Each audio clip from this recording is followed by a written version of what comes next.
Greetings, members, one and all of the Salivation Nation. There's an investing legend who says that we should load up on gold and a certain amount of stocks from a certain part of the world. Let's explore.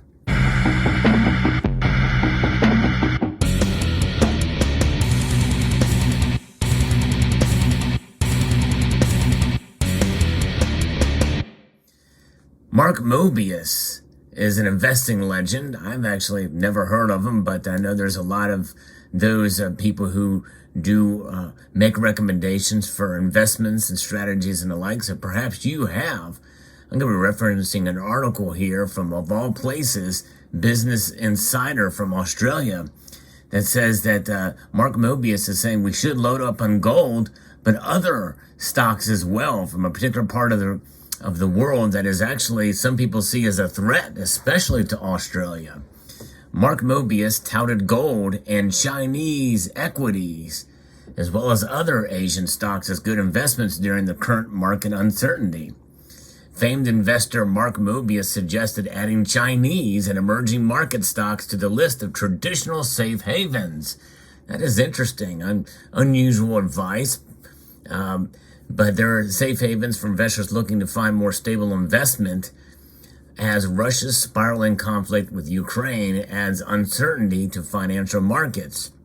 As I record this video, it looks like Russia is meeting some resistance in Ukraine. Most of us thought he would just plow right through there without a whole lot of resistance or a fight, but apparently some fighters from other nations are joining the fray, and there is some resistance that some didn't expect here, which could provide more uncertainty to the markets, which could lead to gold and silver rising, especially with what has been talked about as a potential, still a threat of a SWIFT sanction from the SWIFT system for Putin, which really would send gold and silver going back up again.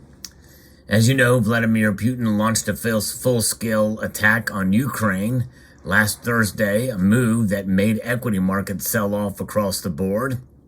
Eastern European stocks were hit particularly hard, down well in excess of 10% in the aftermath of the attack in some cases.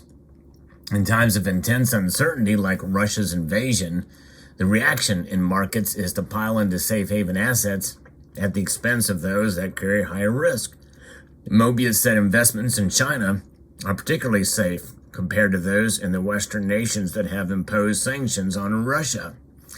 And that very well may be true, but China very well may be poised to do some incursions of their own into Taiwan.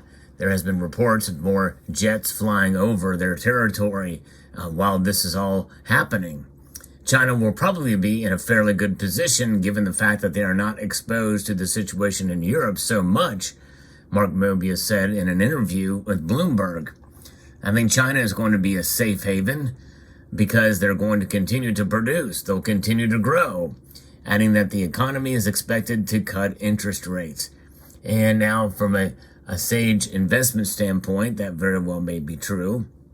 But nonetheless, I think there is some reasons why, one may want to steer clear of investing in China. Morally, but nonetheless, that's a different matter. Mobius, who has previously recommended portfolios should hold 10% in gold, reiterated support for the yellow metal. I think gold is going to continue to go higher in view of this situation, referring to a backdrop of soaring inflation and the rise of cryptocurrencies. With all the cryptocurrencies, we're seeing an incredible avalanche of currencies around the world. And of course, this means devaluation of currencies, and that means inflation and higher commodity prices. Well, not only that, but because of this crisis, we saw Bitcoin drop dramatically. When you think about gold, it is a metal that has proven itself time and time again as that safe haven store of value. And I think Mark Mobius recognizes that. Gold was last down 1.4%. Based after the fallout of that initial invasion day, but it is up nearly 3% in the last month. Mobius also touched on soaring oil prices due to geopolitical tensions, saying this would add inflationary pressure for a number of countries relying on Russia for oil. And by the way, we here in the United States are still buying oil from Russia. We should not be. I believe we should be pursuing our own path to be independent from oil from other nations and become a net exporter of gold like we were in 2020. Number of countries relying on Russia for oil, but he pointed out that some countries like India are dependent on other sources of energy, such as coal. We found, in fact, that oil price alone is not really going to kill these markets in countries like Brazil producing their own oil. So it's a very mixed picture. Other Asian countries include Thailand, Vietnam, Malaysia, Indonesia, and the Philippines. Taiwan and Korea are also potentially insulated from the Russia-Ukraine conflict, according to him. Still, he cautioned the outlook across markets appears very mixed. It's going to be very important for people to be stock picking, being very careful given the fact that interest rates are going up.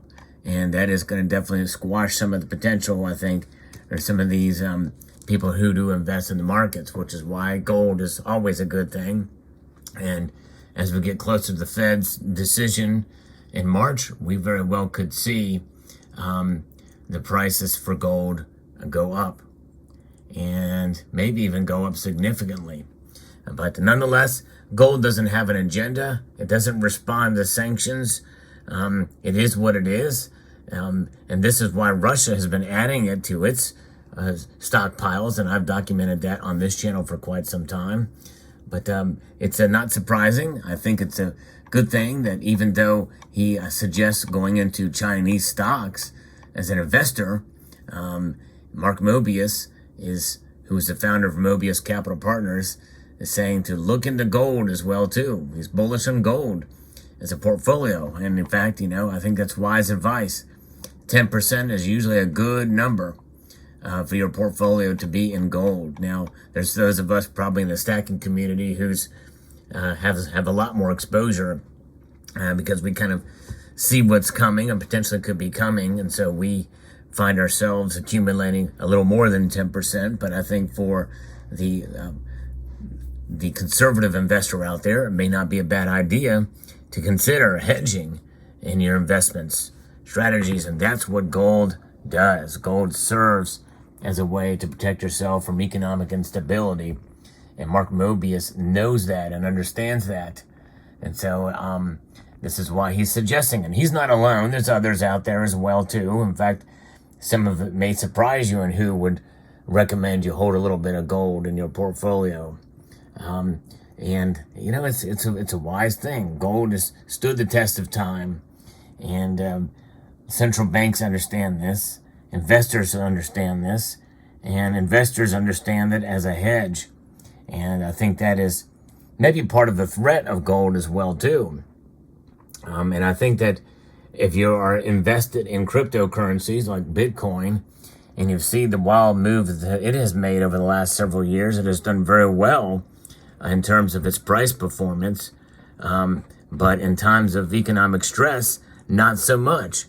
And this is why Mark Mobius is not suggesting buying cryptocurrencies of any sort, especially Bitcoin right now, for the very reasons that we saw with the stock market. It was greatly impacted by what happened in Russia.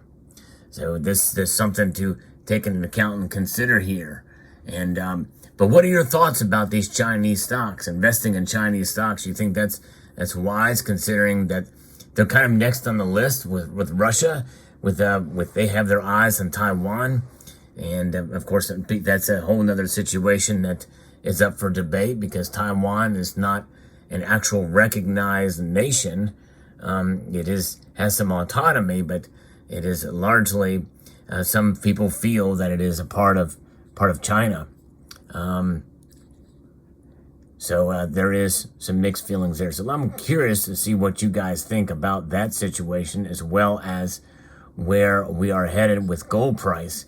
Do you think we'll recapture some of the gains that we saw on the initial day of the invasion? We'll find out. Some people feel it's been tamped down, the price. that it was a calculated effort to bring the price down very quickly after it rose up. But I believe in natural market forces more than anything, in spite of some of the trades and the COMEX and everything, which are very difficult to interpret. And I think that even the most esteemed analyst who does a lot of research on that front can readily admit it has to be kind of translated. People have to give their take on what happens over there. And other people have different feelings about what's going on in that situation. Nonetheless, we'll continue to press on. Wise advice about gold. And hey, if you're in the investment realm, it is safe. It is definitely good advice to go to areas that are not affected. But I believe that this Ukraine situation probably will have an effect around the world, and probably even in the Asian markets to a point. But one thing we do on this channel is we look at the Asian markets as they open up on Sundays, and it's a pretty good indicator to see. In fact, this Sunday we'll do it again, and this will be the first Sunday night market watch that we'll do since the invasion began, and see if there's any correlation, if there's a dramatic move one way or the other because of the events that are occurring right now, seeing some resistance and from foreign fighters coming into Ukraine and the like.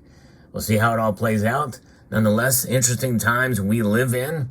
And though the times may change, one thing does not change, and that is gold. And so it's indeed wise to be able to accumulate this metal for your portfolio if you've not considered it so far. I'd like to extend a multitude of gratitude to every single one of you for taking the time to watch this video, and to encourage you to please rate, share this video among other social media platforms. And by rate, I mean thumb the video up. It does help the algorithm. And to encourage you to please subscribe if you haven't done so already.